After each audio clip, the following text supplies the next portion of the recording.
Nossa história começa num território outrora conhecido como o Sertão Desconhecido, onde guardava segredos e desafios que pareciam intransponíveis.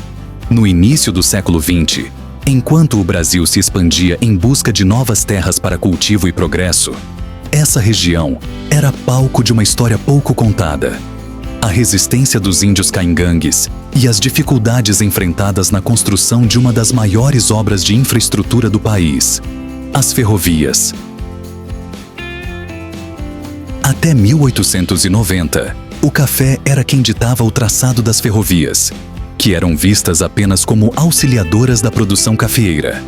Após 1890, há uma inversão nessa ordem, e as estradas de ferro agora passam a ser construídas, tendo a função de abrir novas áreas para a expansão agrícola, principalmente do café, e consequentemente para o povoamento e comércio de terras. Entre conflitos e negociações, essas terras passaram a abrigar sonhos de desenvolvimento.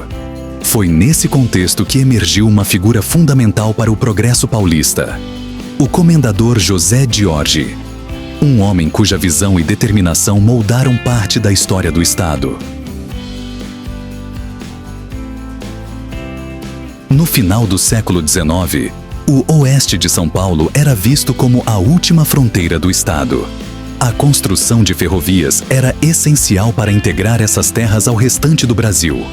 Mas havia um grande obstáculo: a resistência dos povos indígenas, como os caingangues, que defendiam seus territórios ancestrais contra a ocupação. A contribuição de José de Orge na expansão dos trilhos da Estrada de Ferro Sorocabana representou o desenvolvimento da região do interior paulista, onde começou o povoamento do sertão na zona chamada Alta Sorocabana. José de Orge, conhecido por suas realizações como engenheiro e empresário, foi um homem à frente de seu tempo.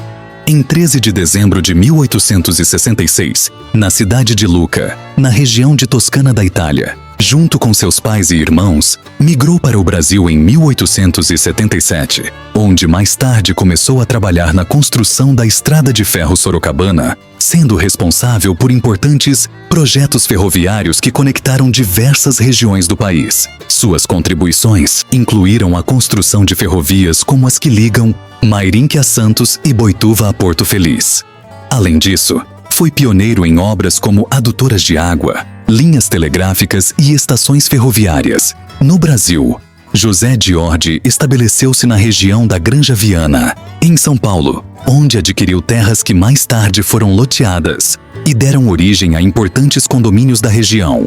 Ele foi também ativo no plantio de café, algodão e cana-de-açúcar e fundou a Empresa de Eletricidade Sul Paulista e a Vale do Paranapanema. Por sua relevância, foi agraciado pela coroa italiana com os títulos de comendador e grande oficial. José de Orge faleceu aos 70 anos, em 17 de agosto de 1936. José de Orge foi uma figura central na construção das ferrovias da Sorocabana, que conectaram o interior paulista ao restante do estado, facilitando o escoamento de café e outros produtos agrícolas. Mas ele não parou por aí. Em 1927, José de Orge liderou a construção da usina hidrelétrica Paripróxima de Candido Mota e Palmital, um projeto inovador que impulsionou a eletrificação da região. Essa obra foi um marco no fornecimento de energia para cidades e indústrias emergentes, consolidando o progresso do interior paulista. Além disso, ele foi responsável por criar e gerenciar empresas que alavancaram o desenvolvimento industrial e econômico de São Paulo, sempre com uma visão à frente de seu tempo.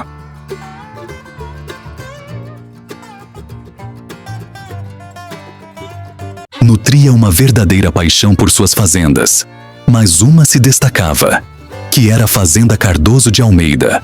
Logo nela onde teve a sua maior decepção, pois no ano de 1924, a invasão dos revoltosos da Coluna da Morte, durante a Revolução de 1924, a Fazenda Cardoso de Almeida tornou-se um episódio marcante da história do movimento tenentista. A Coluna da Morte era um destacamento da Coluna Prestes, liderada por João Alberto e Miguel Costa, que teve papel decisivo no contexto da Revolução. A Fazenda Cardoso de Almeida localizada no interior de São Paulo e pertencente a José Diorge na época, foi invadida pelos revoltosos como parte de suas ações para assegurar recursos e apoio para o movimento. Essas fazendas eram alvos frequentes porque ofereciam suprimentos essenciais, como alimentos, cavalos e outros recursos que sustentavam as forças em marcha. Durante a invasão, foi relatado que os revoltosos agiram com extrema violência, praticando saques e, em alguns casos, execuções. Essas ações alimentaram a fama da Coluna da Morte como um destacamento implacável dentro do movimento tenentista.